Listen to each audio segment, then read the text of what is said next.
This is the bonus webinar for Event Finder, Benji Bruce's awesome product, which I've been through. I think about 50 people or so have been through it, so we promised a bonus webinar, a Q&A webinar, because I've been through that thing. Everything is taught in there. Benji shows basically what to do. You guys should take advantage of this. I'm not kidding. This is So let me tell you with the question. So I wrote an email out to everyone with Event Finder, and in this email, I got mad when I wrote it because I realized that a lot of people just aren't doing it. People basically they'll listen to the audios every now and again, they'll look at the templates, and then they won't do anything whatsoever. And they will send me a question. They will ask me, hey, what happens with this? Hey, what if I do this? What if I do that? And I tell them, like, hey, if you would have done any of it, you would have had the answer already, because all the answers are there.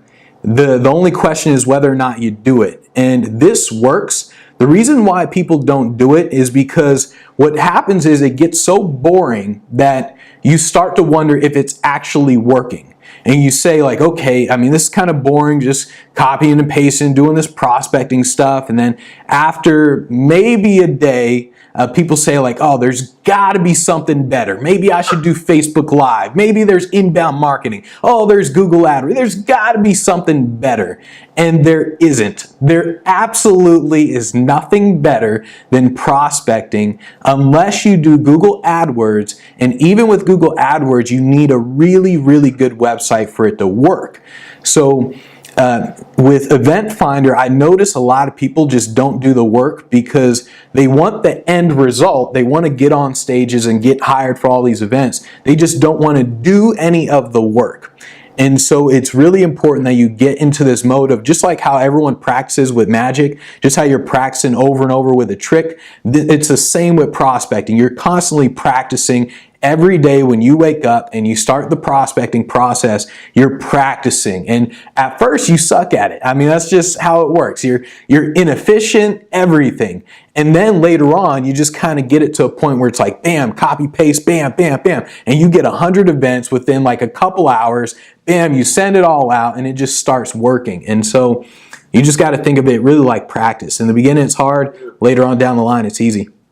Good, man. Yeah, there was a comment that came back from someone who bought Event Finder, and they had the whole, which I dealt with in Showbiz Blueprint, the whole, if I'm calling for myself, it's unprofessional. And, I get that argument, and I'll just say, if that person listens to this recording or anything, if that's the mindset you have, that's what's true for you. I've never had that. I've never let that bug me. I've done very, very well. Benji certainly doesn't let it bug him.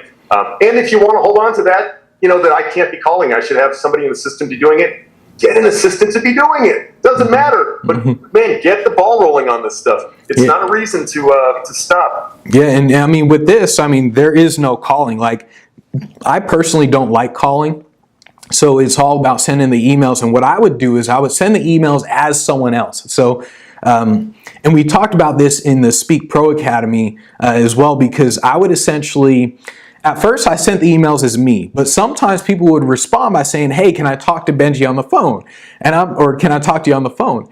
And I wanted to turn them down, but I didn't want to sound like an asshole about it. So I was thinking, how can I turn them down without sounding like a jackass? So I started sending emails as someone else, as Amber or another person. Yeah, and what would happen is they would say, can we talk to him on the phone? And Amber would say, oh, Benji gets all kinds of inquiries all the time with people who want to chat with him. We need to make sure that you're serious about this. So once we get the gig booked and you send the deposit, that's when we have the phone conversations. And so that's what I would do with that. But I would send a lot of emails as someone else before I was able to hire someone else.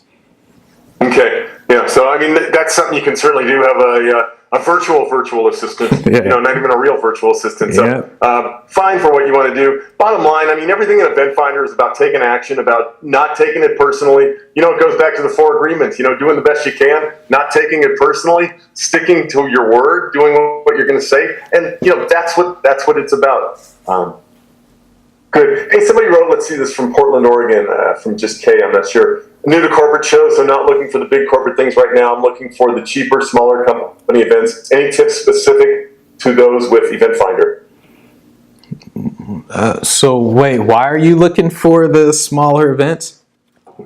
Yeah, I guess just because he or she is new to corporate shows, so looking for the smaller ones. So Okay, so what do you mean when you say any tips for those with Event Finder? Because that's a broad question, and you're only going to get the answer to the question you ask. So the better question you ask, the better the answer you'll get. So when you say any tips, finding smaller companies, she wrote. Okay, I'm not sure who it is. You want to come on live, Kay? I can unmute your microphone if you have a mic. Let me just. Are you able to speak right now? I unmuted you. Yeah. Can you hear me? Yeah, there you. Yeah, perfect. Oh, okay. I'm sorry about that. Yeah, my camera's not working for some reason. Yeah, zero problem. No problem, camera. Yeah. So Kevin here. I'm just new to corporate shows, and so I don't feel like my show is worth. I can't go out and charge $2,500 or $5,000 for a show right now. And besides that, I want exposure. I don't have the promo videos. I don't have the promo pics like I do with my kids show business. So the question is, how can I, when you were first getting started, how do I get into this? I just booked a corporate show the other night, company party, for $500. So what I've been doing is looking online for Googling medium-sized companies in Portland, Oregon, for example, and just working off of those lists because I want to. Okay. I don't want to go do Nike's $10,000 corporate dinner. I'm not ready for that as a performer. All right, so Kevin, real quick, so go to Glassdoor.com and you'll find all the local events or all the local companies on Glassdoor. Glassdoor is a website for people who want to get hired by companies, but what it essentially does is it just lists all the local companies that are in your area, and so all you have to do is just use Event Finder to contact them. Okay. Yeah, so use Glassdoor. That's pretty much what I use to find all kinds of companies, big companies, small companies. And when it comes to you charging or you just looking for companies, small or big companies in general, what you want to think in terms of that is the process is the same whether you're charging nothing or whether you're charging $20,000. The process is the same. So you just want to get good at the process, and the ask is where it's different. So once you ask them for 500 or 5,000, that's where it's different. But the process is the exact same. Hey, Kevin, let me add to that. Honestly, it's harder to sell a $500 act to a corporate event than it is a $5,000 because I'm not going to trust 100, 200 of my people to someone who charges $500. Yeah. It's very difficult. So, it's a confidence piece for you. And yeah, it is different than the kids market and it's the mindset stuff. So stay in there. Stay in the game though, man. It's great. And every once in a while, just throw out a $5,000 price tag just to get it under, just to make it not feel as uncomfortable. I'm telling you, there's no difference in the show. The difference in my $15,000 corporate show right now from the casting I had at the Renaissance Fair show is nicer clothes. Yeah, I tell you, man, the act's not a whole lot different. Yeah, Kevin, I'm the exact same way as Barry. The only difference between my show where people are paying 15, 20 grand versus when I charge 200 is literally nothing. Like, I even wear the same clothes too. So it's literally the same thing. It's just, I just got to a point. So I went on the forums, the magic forums and stuff, and everyone says charge more once demand reaches a certain point or whatever. And I realized like, oh, that's BS, because the people who charge, the people who pay 10 grand or 10 grand, those are completely different than people who pay $200, $300, $500, because in that area it's more like small house party type things. And so what I just started doing is exactly what Barry just said. You just say, oh, $5,000. So whoever contacts you the next time, just say $5,000 just to say it. Just get it out of your head, man. Oh, you came to life. I came to life. Woo! Yeah. So are you up for that challenge of doing that, of trying it? Yeah, I'm just so new. Okay. Yeah. Get what you can, yeah. So real quick, Kevin, what are you going to do with the prospecting at the event? So once you're done with the show, what are you going to do about it? Like, how are you going to get more shows from that? Good question, man. I haven't thought about that. I haven't thought that far. I booked the show yesterday, literally. I haven't thought that far. Are they all internal employees for this company? Yep, and spouses. And spouses. So, yeah, there may be some way. So go ahead and ask Benji right now since he gave you the question.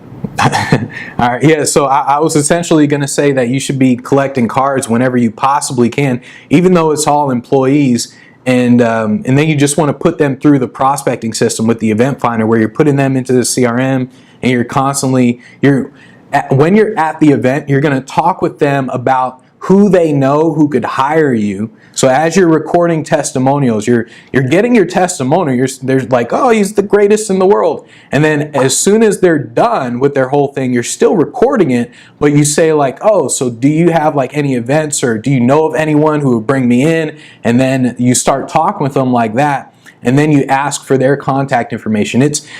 It's not about you giving them your card. You always want to get their information. Like, your card literally doesn't matter. It is about you getting their information so you can put that into the prospecting system, in the base or whatever CRM you're using. And then from there, you're constantly keeping in touch. Any question? Let me unmute you for a second. You've been playing with what's inside of Event Finder? Actually, I'm just in kind of a lurk and observe. I have not been in Event Finder. I've been working to get my CRM up and running and making sense of that. Okay. So, Hey, Rich, how long? Yeah, sorry, I can't provide more interesting input at this point. Yeah, that's what it is.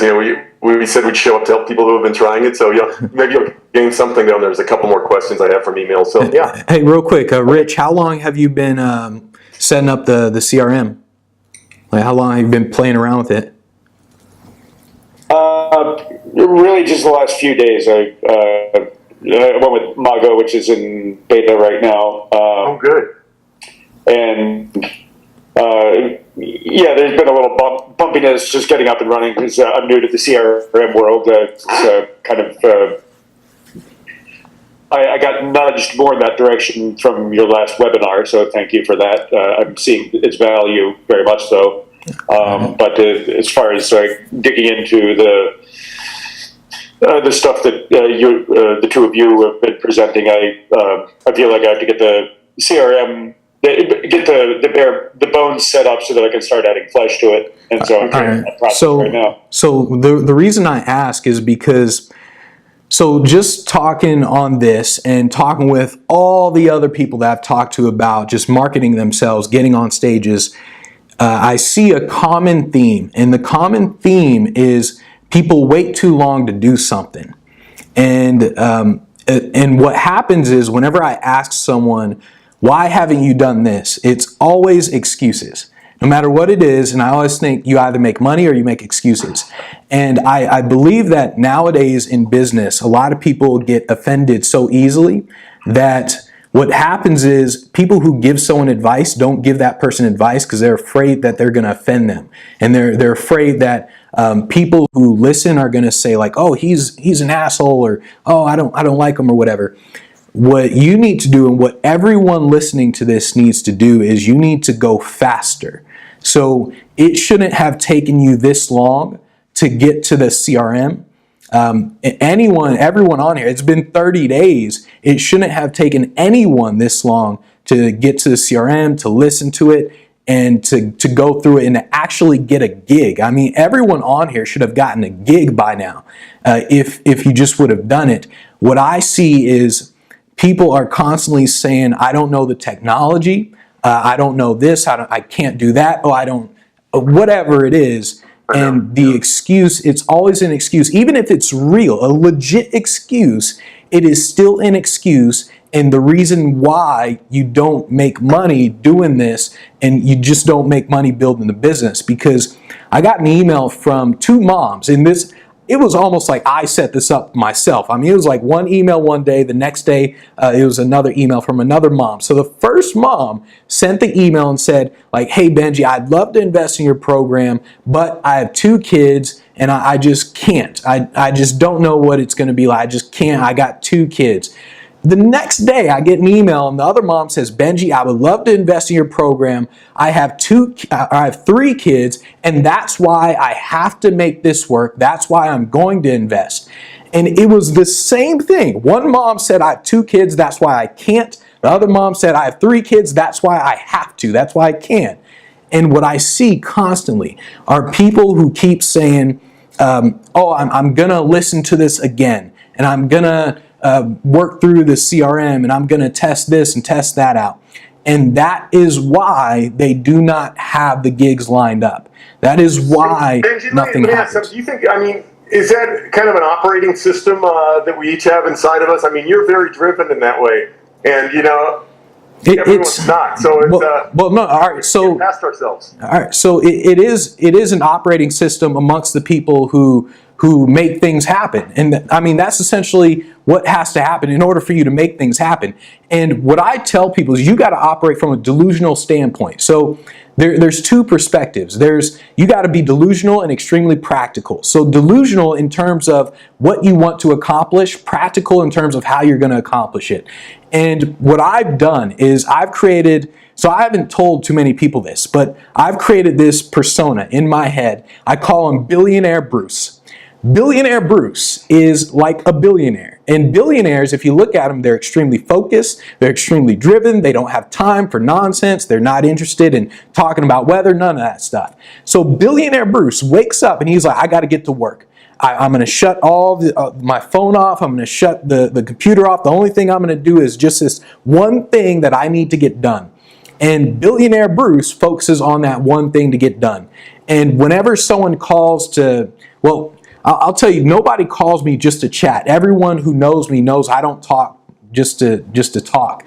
So I have this mode, this Billionaire Bruce mode that I get into, I'm constantly in, and that's how I operate from. And people need to have that ambition, that drive, if you're going to accomplish it. And it can't just be words. Like, I know people listening to this, you've heard this before. You've heard it from Tony Robbins, whoever you want to follow. But the difference between someone like me and everyone else on the Magic Cafe, I mean, these guys who've been on there for years, who don't accomplish anything, they've been in the same place for years. The difference between them and me is just the fact that I have no desire to be like everyone else. I'm not interested in being average. I'm not interested in thinking like everyone else. I rarely hang around other entertainers unless it's someone like Barry. And so you got to realize that at a certain point, you can't be politically correct. You have to realize that your time is more valuable than someone else's time. You have to realize that you are smarter, you are better, you are everything than all these other people who are trying to accomplish this thing. And this is what you want to accomplish, and it's what you're going to force to make happen because you're operating from this delusional standpoint, and that's what creates it. That's what makes it happen. And you're extremely practical in terms of here are the steps, just like the steps in the system where it's like, okay, step 1, I send the email out. Step 2, here's what it is. Step 3, so you're extremely practical. And that's pretty much what you have to do. I just get mad because I hear all the time where people they say they want to do this thing, and then they make every excuse as to why it hasn't happened yet. And it just bothers the crap out of me.